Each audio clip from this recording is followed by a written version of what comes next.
વરસાદનું પાણી ભરાઈ જાય જ્યારે ચોમાસામાં ત્યારે અહીંયા ઓળકી જે ટાપુ જેવું દેખાઈ રહ્યું છે. સરસ મજાનો આ ઘટાદાર જંગલ છે. નમસ્કાર દર્શક મિત્રો, આજના વિડીયોમાં આજ ફરી પાછું તમારું સ્વાગત કરું છું. અને આજનો વ્લોગ આજ હું મારા ગામડે પહોંચી ગયો છું અને ગામડે પહોંચીને આજ હું તમને મારું ગામ બતાવવાનો છું. અને ગામની અંદર સરસ મજાનું સુંદર એવું તળાવ આવેલું છે અને આજ હું તળાવના કાંઠે પહોંચી ગયો છું. આ તમે મારી પાછળની સાઈડ જે જોઈ રહ્યા છો એ અમારું સુંદર મજાનું તળાવ છે. અને હવે તળાવના કિનારે જઈને હું તમને વિડીયો બતાવીશ તળાવ કઈ રીતનું છે. તળાવની કાંઠે સરસ મજાનું ગાર્ડન આવેલું છે ને સરસ મજાનું ગ્રાઉન્ડ આવેલું છે. તો સંપૂર્ણ વિડીયોમાં આપણે આજે આ બધો ગામની અંદર જે આ તળાવના કાંઠે જે બધી સુંદરતા બનાવી છે એની વિઝિટ કરવાના છે. તો બન્યા રહ્યો આજના વ્લોગ સાથે. તો ચાલો આજનો વિડીયો હવે આપણે અહીંયા સ્ટાર્ટ કરીએ.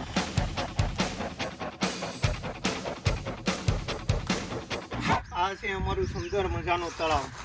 આ તળાવના કિનારે જે અહીંયા શિયાળાની અંદર છે વરસાદનું પાણી ભરાઈ જાય જ્યારે ચોમાસામાં ત્યારે અહીંયા ઓળકી કાંઠે આવી જાય છે ને ઓળકીથી અમે અમારા ગામના આખા તળાવની વિઝિટ કરતા હોઈએ છીએ. અત્યારે તો ઓળકી છે નહીં હાલમાં, કેમ કે ઓળકી ઓલી સાઈડ ખરાબ થઈ ગઈ હતી એટલે ઓલા કાંઠે જતી રહી હતી. પણ દર વર્ષે એવી ઓળકી આવતી હોય છે ને અહીંયા ફરતા હોઈએ છીએ અમે. ને અહીંયા લોકો બહુ બધા અહીંયા માછલીઓને સણ ખવડાવવા માટે આવતા હોય છે. માછલીનો ખોરાક લઈને આવતા હોય છે. સણ તો ન કહી શકાય પણ માછલીનો ખોરાક લઈને આવતા હોય છે. અહીંયા બધા મમરાને એવું બધું બહુ બધું ખવડાવતા હોય છે. ને આમાં પાણી ખૂટતું જ નથી એટલા હિસાબે અંદર કાચબા માછલી બહુ બધી મોટી મોટી એવું બધું અહીંયા પાણીમાં થઈ ગયેલું છે. ને આ રીતનું સુંદર સરસ મજાનું એક આ પગથિયા સાથેનું ને અહીંયા વોક કરી શકે, અહીંયા લોકો બધા ઊભા રહી શકે અને તળાવનો આખો નજારો માણી શકે એવું સરસ મજાનું સુંદર આ બધું વાતાવરણ બનાવેલું છે. તો આ જોઈ શકો છો. હા, હું કેમેરામેનને કહીશ કે આ સાઈડ થોડાક આવે અને જેથી તળાવની અંદર એક નાનો એવો ટાપુ જેવું બનાવવામાં આવ્યું છે. જો આ અંદર તળાવમાં જવા માટેના સુંદર પગથિયાઓ જે છે આ સરસ મજાનું જે આ નદીના કિનારે આ વાતાવરણ સમાયેલું છે. હવે જો આ પહાડોની વચ્ચે જો આ પહાડોની વચ્ચે આપણે જઈ રહ્યા છીએ. એકદમ આ સુંદર મજાની જે હરિયાળી કુદરતના સાનિધ્યમાં જે આ પ્રકૃતિનો આનંદ નિહાળતા હોય એવી અનુભૂતિ થાય છે. ખૂબ જ મજા આવે છે અહીંયા. ને આ જે તમે મારી પાછળની સાઈડ જે તમે જોઈ રહ્યા છો આમે જે ટાપુ જેવું દેખાઈ રહ્યું છે ત્યાં મહાદેવની મૂર્તિ બિરાજમાન છે. અને ત્યાં લોકો અહીંયાથી ત્યાં લગી પહોંચવા માટે ઓળકીમાં બેસીને ત્યાં જવું પડે છે. એવું આ સુંદર મજાનું દૃશ્ય છે. ને અહીંયા સનસેટના સમયે સનસેટ જબરજસ્ત થાય છે. ને સનસેટના સમયે અહીંયા બેન ફોટોશૂટ કરવામાં પણ ખૂબ જ આનંદ આવે છે. ને અહીંયા જે મસ્ત મજાનો જે તળાવમાંથી જે અવાજ આવતો હોય છે, પક્ષીનો કલકલાટ થતો હોય છે, ખૂબ જ આ બધું જોવાની મજા આવતી હોય છે. અમારા ગામની આ એક સુંદરતા અને ગામ લોકોએ જે આ મળીને આ તળાવનું નિર્માણ કર્યું છે. હું તમને વિડીયોમાં એ પણ બતાવવા જઈશ કે આ તળાવનું નિર્માણ કરવા માટે જે કેટલા લોકોનું યોગદાન રહ્યું હતું એની તકદી પણ હું તમને બતાવીશ. અને અહીંયા તળાવના સાનિધ્યમાં એક નમો વડ તરીકે પણ બનાવવામાં આવ્યું છે. તો આપણે એમની પણ વિઝિટ કરીશું. તો આ વિડીયોમાં છેલ્લે સુધી જોઈજો, તમને બહુ બધું જોવા મળશે. ને અહીંયા લોકો નાહવા માટે પણ આવતા હોય છે. મને તો તરતા નથી આવડતું એટલે હું તો પાણીમાં સાહસ કરવાની ટ્રાય નહીં કરું, કેમ કે આપણને તરતા આવડતું નથી એટલે ડૂબી જઈએ કે આપણે પાણીનો સાહસ કરીશું નહીં. સામેથી લોકો ઠેકડા મારતા હોય છે, સલાંગ લગાવતા હોય છે અને પાણીમાં નાહતા હોય છે. અત્યારે પાણી શું છે, આવું પાણીની માત્રા હાવ ઓછી થઈ ગઈ છે.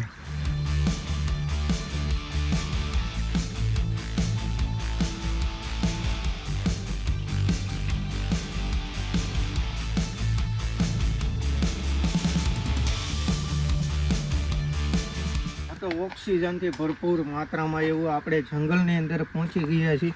આ છે આપણું ઘટાદાર જંગલ જે આ તમે જોઈ શકો છો. અત્યારે જે આ અમારા પાછળના ભાગમાં આ સરસ મજાનું આ ઘટાદાર જંગલ છે ને આપણે એમાં જોઈએ તો આ સરસ મજાના લાઈનમાં બધા ઝાડવા સોંપવામાં આવ્યા છે. આવી બધી લાઈનો બનાવવામાં આવી છે ઝાડવાની ને આખું જંગલ થઈ ગયું છે.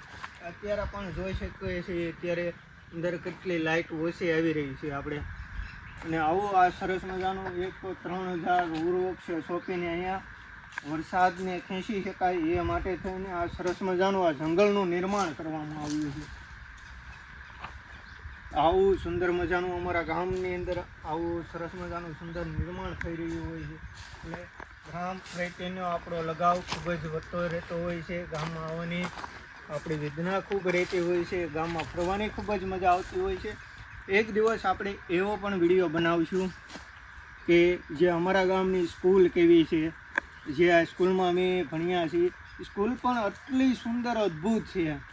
તો એક દિવસ આપણે એમનો પણ વિડીયો બનાવીશું. આજે આપણે પૂરું પહેલાં તળાવ ફરી લઈએ.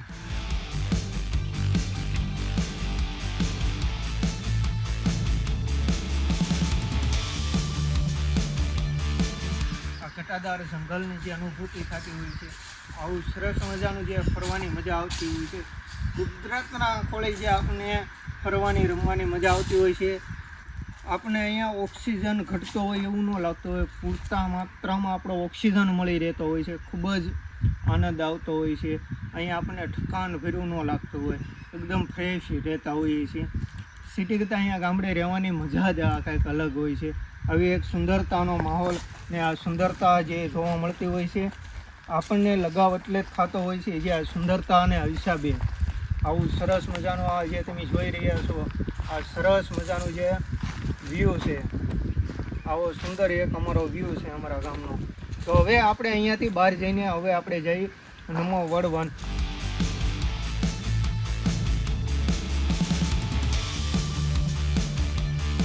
આ તમે જોઈ શકો છો કે આજે અમારી પાછળ છે આ નમો વડ 1 છે. આ સામાજિક વનીકરણ વિભાગ બોટાદે જે આ નમો વડ 1નું નિર્માણ કર્યું છે. ને આ અમારા તળાવમાં ના કાંઠે ત્યાં સુંદર મજાનું જે આ નમો વડ 1 બનાવેલું છે. વન વિભાગ ગુજરાત રાજ્ય થકે આ નમો વડ 1 બનેલું છે. પણ અત્યારે અંદર જવાની એવું છે પરમિશન નથી, કેમ કે અત્યારે જે ગામ્ય લોકો માટે આ ખુલ્લું મૂકવામાં નથી આવ્યું. કેમ કે જે આ બધા વડ છે એ બધા નાના છે. ત્યારે આ વડ બધા જે વડલા મોટા બની જાય ત્યારે આ ખુલ્લું મૂકવામાં આવે ત્યારે આપણે સ્પેશિયલ એક આની અંદરનો વિડીયો બનાવીશું.